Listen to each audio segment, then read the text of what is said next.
All right, we're on day 2 of reading the Jurassic Park novel that inspired the movies.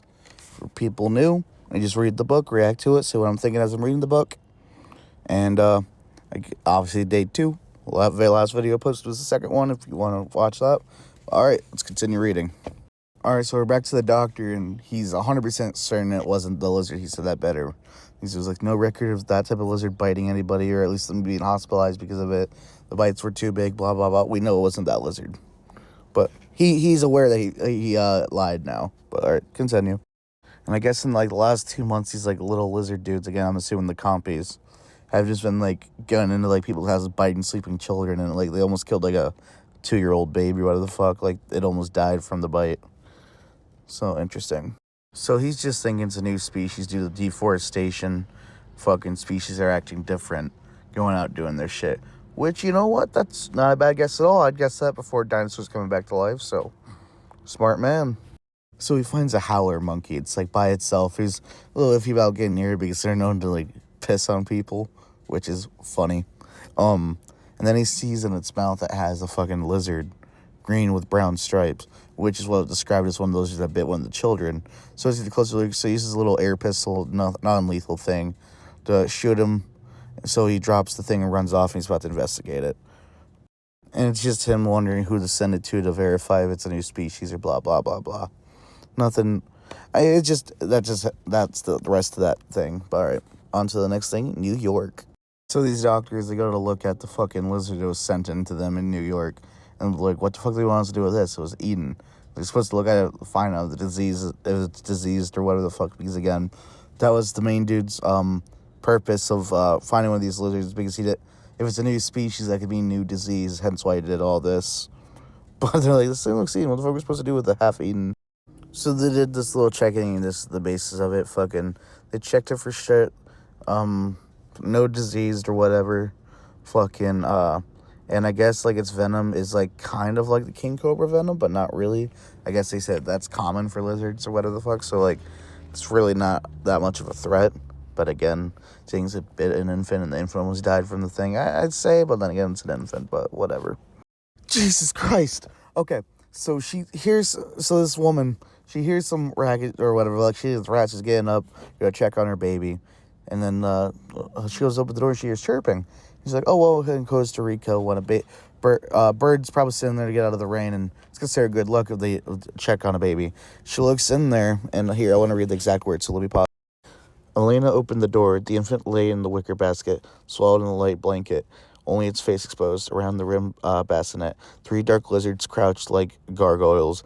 When they saw Elena, they cocked their heads and stared curiously at her, but did not flee. In the light of her flashlight, Elena saw blood dripping from the snouts. Softly chirping, one lizard bent down and, with a quick shake of its head, tore a ragged chunk from the flesh of the baby. Elena rushed forward, screaming, and the lizards fled into the darkness. But long before she reached the bassinet, she could see what happened from the infant's face, and she knew the child must be dead. The two scattered into the rainy night, chirping and squealing, leaving behind only the bloody 3-toed tracks like birds. They fucking ate a fucking baby, bro. Jeez. Alright, let's get to the next one. Later, when she was calmer, Elena Morales decided not to report the lizard attack, despite the horror she had seen. She had worried she might be criticized for leaving the baby unguarded. It's a dead baby! And then she lied about how the baby died. Bro, what the fuck? So this technician comes in, right? And she sees the picture Tina drew, and she's like, that's a dinosaur. He's like, it's not a dinosaur. She explains, she's like, I got kids. I know what dinosaurs look like. He's like, it's only a foot tall. She's like, there's little dinosaurs back then. And basically, by the end of it, she's like, go to a museum, check it out. Could be a dinosaur, could be a big deal. So the technician, the non-doctor, knew. And she's like, you want me to do it for you? He's like, no, it's a lizard. It's not a damn dinosaur. It's a dinosaur, buddy. We got the second Ian Malcolm thing, the second iteration, with subsequent drawings with the fractal curves, sudden changes may appear. I'm just going to keep covering those because, Ian's a cool dude, even though I don't understand what he's saying half the time. But that's because I'm a dumbass. We're finally being Alan Grant, though. So, he's doing his Alan Grant shit, find dinosaur bones, and he's finding the jawline of a baby carnosaur, and he's like, yo, I could be the first person to find the complete skeleton of a baby dinosaur. Well, carnivore. Let's fucking do it, bro. And this whole page is like how he sees desert wasteland, how it used to be like millions of years ago, swampland with all these like. It's basically showing you his imagination. He sees the world differently. Like everybody sees this desert as a bleak fucking just desert. It's like nothing but rock and heat, and he's seeing what it used to be. It's showing you like he sees the world differently. And then Dr. Ellie Stratland's calling him. Let's go. We love Ellie too. And it's just talking about fucking, she's like a visitor. He's like, well, it could be the fucking lawyer from the Environment Pen Agency. Fucking, he doesn't know for sure. But what he knows is paleontology. And what he's doing is important because, right here, the study of extinct life had in recent years taken an unexpected word I can't say to the modern world. The modern world was changing fast, and urgent questions about weather, deforestation, global warming, or the ozone layer often seemed unanswerable, at least in part with information from the past. Information that paleontologists could provide. He had been called an expert witness twice in the past few years. Grant settled down next to the car, and I'm assuming that's where he's gonna meet John Hammond, maybe. And this guy seems cool. His name is Barb Morse, the EPA. And Grant's like, you look hot, you want to be? He's like, fuck, hell yeah. And he's a young dude in his 20s. It's like, I thought I pulled up to the Indian reservation because they had teepees. But Grant explains, they're more comfortable, more room, and there was just the wind where our other tents got taken out by the wind. How long have you guys been up here? About 60 cases. Will you measure time with beer? Oh my gosh, I love even more in the book so far. Ellie says 63 to be exact. Ellie, I love her too. Yeah, so the area they're in is very important because there's a lot of fucking nesting grounds and there's not a lot of baby fossils, so that's what they're looking for specifically. And this guy was confused, like, why are they so small? And then they explained that. I should have said that first, but continue. And we're seeing more of Alan Grant's character. He's not very much for like let me see the word give me a sec.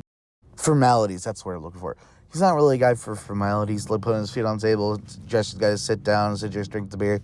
He's like, I'm more of an outdoors guy. He calls like people working in museums. He's like, those are teacup dinosaur hunters. My work's done outside with my hands. So real manly man type. I'm fucking with him. So this guy's working the Hammond Foundation. So he's doing Hammond's role in the movie, but in this, it's like, John, the Hammond Foundation? He's like, yeah, they fund a bunch of academic research things like that. And he's like, do you know why they do so much dinosaurs? He's a dinosaur nut. That's why. I've met him a couple times. He's an old guy. He likes it. And let's continue. Oh, no, he's looking into it. Apparently, they only support dig sites, like, in colder regions, and they're trying to figure it out. Why are they coming to him about that, though? And apparently, he's buying a fuck ton of amber. We already know why. We've seen the movie. And now he's talking about the island, how it's supposed to set up a biological reserve. They've been hiring locals to work on it. Interesting. We already know what it is, but but yeah, I guess Grant was noted in this, whatever the fuck. He's talking about how he found a bunch of fucking like dinosaur eggs. He became a celebrity overnight. And they were like, yeah, they want me to do book deals and shit, but I just want to keep doing my research. I want it ties in because like they asked him about like infant dinosaurs, their eating habits and shit. Alright, so this guy's obviously not the lawyer guy I thought he was earlier. Some kind of journalist or something like that. But I guess this guy's saying he wanted to know the habits of the dinosaurs because he's opening a museum for children, which we know is bullshit. But alright, Alan asks him, he's like, okay, why don't you just like ask him what he's doing? Why you ask me? He's like, we can't have no evidence of wrongdoing. So can't still like ask, but like, probably not gonna work out, but And here he's saying John Hammond's company is shipping like all this shit over to the island with more computing and genetic engineering power. Like it'd be like the best genetic engineering like facility in the world essentially. So they're very suspicious about it. And the dude's finally leaving. He's like, so assume they're not making a museum. What do you think they do with that information? And Alan's like, they could fucking feed a bunch of baby dinosaurs. It's like, that'd be something to see. How big are they? Doctor called up Grant asking to identify some lizard. So that's how they're getting pulled in. But I got only 30 seconds recording left. So we're going to end it on page 48, the skeleton. So, hope you liked it. I'll keep on reading. Yeah, leave a like, comment, follow. Fucking, after I finish this, I'm going to go back to the Absolute Comics. But if I like the rest of the book, I'm definitely going to read the second book. But this is where I'll end it for now.